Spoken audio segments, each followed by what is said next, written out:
5 seconds. Start. இந்த கொள்கை விளக்க குறிப்பில் 7 அம்சங்களை பற்றி குறிப்பிட்டிருக்கிறார்கள். முதலாவது, பாதுகாக்கப்பட்ட குடிநீருக்கு முக்கியத்துவம் கொடுக்கப்பட்டிருக்கிறது. எல்லா கிராமங்களுக்கும் பாதுகாக்கப்பட்ட குடிநீர் விரைவில் வழங்கப்பட வேண்டும். ஏனெனில் காலரா, மஞ்சள் காமாலை போன்ற நோய்கள் தண்ணீர் மூலம்தான் பரவுகின்றன. ஆகவே இத்தகைய நோய்களை பரவாமல் தடுக்கும் வகையில் எல்லா கிராமங்களுக்கும் விரைவில் பாதுகாக்கப்பட்ட குடிநீர் வழங்கப்பட வேண்டுமென கேட்டுக்கொள்கிறேன். அடுத்து, பெரிய நகரங்களில் கூட பாதுகாக்கப்பட்ட குடிநீர் மக்களுக்கு சரியான முறையில் வழங்கப்படாத காரணத்தால் பல சீர்கேடுகள் ஏற்பட்டிருக்கின்றன. மதுரை போன்ற பெரிய நகரத்திலேயே பல இடங்களில் பாதுகாக்கப்பட்ட குடிநீர் வழங்கும் குழாய்கள் சாலை மட்டத்திற்கு கீழே இருக்கின்றன. அதனால் மழைக்காலங்களில் அத்தகைய பள்ளங்களில் கழிவுநீர் தேங்கி குழாய்களின் வழியாக பாதுகாக்கப்பட்ட தண்ணீரும் கெடுவதற்கு ஏதுவாகிறது என்பதை சுட்டிக்காட்ட விரும்புகிறேன். அங்கேயுள்ள குழாய்களுக்கு அடைப்பான்கள் இல்லை என்பது குறிப்பிடத்தக்கது. அடைப்பான்களை போட்டாலும் யாராவது அவைகளை திருடிக் கொண்டு போய் விடுகிறார்கள். ஆகையால் அவ்வாறு திருடிக் கொண்டு போகாதவாறு அவைகளை அமைத்தால் நன்றாக இருக்கும். அடைப்பான்கள் இல்லாத குழாய்கள் வழியாக நோய்களை பரப்பும் கிருமிகளும் அசுத்த பொருள்களும் குடிநீரில் கலந்துவிடாமல் தடுப்பதற்கு ஏற்ற முறைகளை இனியாவது கையாள வேண்டுமென்று கேட்டுக்கொள்கிறேன். அடுத்து, நமது நாட்டில் கொசுக்கள் பெருமளவில் இருக்கின்றன என்பது எல்லோருக்கும் தெரியும். கொசுவை ஒழிப்பதற்கு பெரிய அளவில் மேற்கொள்ளப்பட்ட முயற்சிகள் எல்லாம் இதுவரை பலன் அளித்ததாக தெரியவில்லை. கொசு தொல்லை காரணமாக நாட்டில் யானைக்கால், மூளை காய்ச்சல் போன்ற வியாதிகள் பெருமளவுக்கு பெருகி கொண்டிருக்கின்றன என்பதை நாம் உணர வேண்டும்.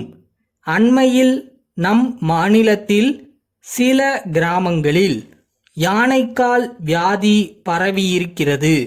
அது பரவுவதற்கு ஏதுவான வகையில் சுற்றியுள்ள கிராமங்களில் உள்ள சாக்கடைகளிலும் பள்ளங்களிலும் கழிவுநீர் தேங்கியுள்ளது. அதோடு அங்கேயுள்ள சிறு குட்டைகளில் கழிவுநீர் தேங்கியிருக்கிறது. இதன் காரணமாக அசுத்தமான கொசுக்கள் பெருமளவில் உற்பத்தியாகி அந்த கிராமங்களில் உள்ள மக்களில் பல பேர் யானைக்கால் வியாதியால் பீடிக்கப்பட்டிருக்கிறார்கள். எனவே அங்கெல்லாம் தண்ணீர் தேங்காத நிலையை உருவாக்குவதோடு பாதிக்கப்பட்டவர்களுக்கு உரிய மருந்து உடனடியாக வழங்கப்பட வேண்டும்.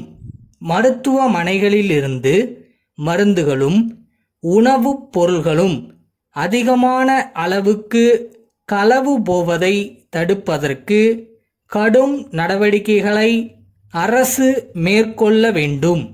மாண்புமிகு அமைச்சர் அவர்கள் அடிக்கடி மருத்துவமனைகளுக்கு சென்று இம்மாதிரியான தவறுகளை கண்டுபிடித்து உரிய நடவடிக்கை எடுத்து வருகிறார்கள். எனினும் அந்த போக்கு இன்னும் தொடர்ந்து இருப்பதாக தெரிகிறது. இது குறித்து அரசு கடுமையான நடவடிக்கை மேற்கொள்ள வேண்டும். மதுரை மணிவண்ணன் புத்தக விற்பனையாளர்கள், சிவகங்கை ராஜா உயர்நிலைப் பள்ளி தலைமை ஆசிரியருக்கு எழுதுகின்ற கடிதம். அன்புடையீர், நாங்கள் மிக நீண்ட காலமாக புத்தக விற்பனையில் ஈடுபட்டுள்ளோம் என்பது தங்களுக்கு நன்கு தெரியும். தற்போது புத்தகங்களின் பொருளடக்கம் மாற்றப்பட்டுள்ளது. வெவ்வேறு வகுப்புகளுக்கு வெவ்வேறு விதமான பாடங்கள் புகுத்தப்பட்டுள்ளன என்பது தாங்கள் அறிந்ததே. அதற்கேற்ப நாங்கள் புது புத்தகங்களை அச்சிட்டு தயார் செய்துள்ளோம். அதோடு கூட மாணவர்களுக்கு தேவைப்படும் நோட்டு புத்தகங்களையும் நாங்கள் தயாரித்துள்ளோம். அவை கவர்ச்சிகரமான வண்ண அட்டைகளை கொண்டவையாக அமைந்துள்ளன. மாணவர்கள் இவற்றை விரும்பி வாங்குவார்கள் என்கிற பூரண நம்பிக்கை எங்களுக்கு இருக்கிறது. இவை மாணவர்களுடைய படிக்கும் ஆர்வத்தை தூண்டும் வகையில் அமைந்துள்ளன. இவற்றை அவர்கள் வாங்கி பயன்படுத்தி முன்னேற்றம் காண்பார்கள் என்பதில் ஐயமில்லை.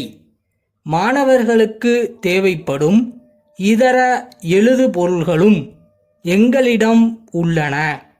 விலைப்பட்டியலின் நகல் ஒன்று இத்துடன் இணைக்கப்பட்டுள்ளது. தங்களுடைய தேவைக்கான கோரிக்கை மனுவினை விரைவில் எதிர்பார்க்கிறோம். தங்கள் நம்பிக்கையுள்ள.